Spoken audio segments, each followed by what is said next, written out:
Alright, I gotta make this quick. So I got an idea for a ballet, and I'm gonna summarize the ballet and give notes on the designs. So, it's about this dandelion who grants wishes. He's based off of dandies. He's friends with this little girl who really likes him because he grants wishes, and her name is Marie, named after Dame Marie Rabrut, who's like a famous dancer. And then and his husband is like is a four-leaf clover because, wishes, luck, they're along the same lines. And there's like this witch who sprays him with a foul potion or poison, whatever, and it causes him to wilt and die, and he puts on this coat that makes him look like an older dandelion type thing, whatever.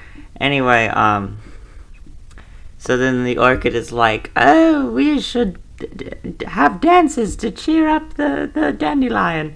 So then there's a series of dances, and this is where a ballet company could insert different dancing performances. I have a tulip based off of polka, a mushroom to dance with the orchid, a lilac, and then a Tudor rose for some ideas here. Anyway, they do some dancing, and then Marie finds the dandelion and nurses him back to health, and then the witch comes back, finds him, and she stomps her feet, and she has basically a dancing equivalent of a temper tantrum. And so then she summons her demon familiar Frou Frou and Behemoth, and Frou Frou quote unquote eats the dandelion, and Behemoth is based off of this one Russian story about a cat, and Behemoth is something from Jewish folklore, and it's ginormous, whatever.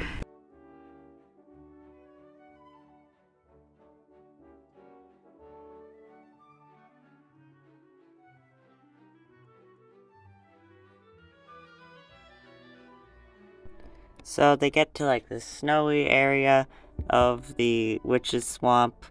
Don't ask me how there's snow. Anyway, and then they fight some of the witch's demon henchmen, they're imps or something, and then they what was I gonna say? So then Marie makes a wish, and then the three fairies come on to the stage. They spin around or something, and then the air one leaves the way that they came, and then the other two fairies just keep walking in the directions that they were going. Anyway, so they get through that, and they persevere and stuff, and then they get to the witch's hut, and then they have this battle, the clover fights with the witch, and then while she's distracted, Marie takes the witch's cape, puts it over her head, and then she stumbles into her own cauldron and dies. Then Frou Frou appears, eats the two of them, and then the dandelion does a oh, woe is me, all hope is lost type thing inside the stomach of Frou Frou the demon. But then Marie makes a wish, and then a fairy appears, and then the fairies appear, and I think it was the fire fairy? Yeah, I think it was the fire fairy. So the fire fairy comes on, gets them out of there, and the demon's dead. And then Behemoth regrows them to big size because they had to shrink down to be eaten by Frou Frou. And the Behemoth is I didn't like her anyway. And I think he might have helped with getting rid of the witch, but I don't.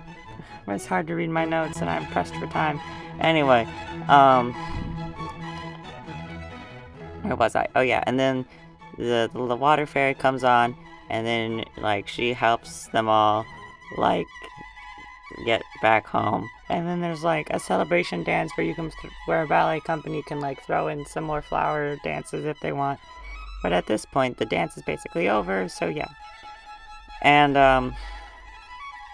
so that's the plot. Now for some of the design things. Frou Frou is based off of a demon from the Arskawisha, who's also a deer, and that's why it has that name, because deers eat dandelions, see? And Behemoth's cane looks like a magic wand. Um, the orchid is meant to be like hoity-toity rich lady. Her mushrooms are butlers. Um, what else? What else? Oberon and Titania. Courts represent like summer and spring versus winter and fall. And yeah, I think that's about it. Sorry, this video is showing rush. Would have made some of the kind of fun, but I'm really busy right now.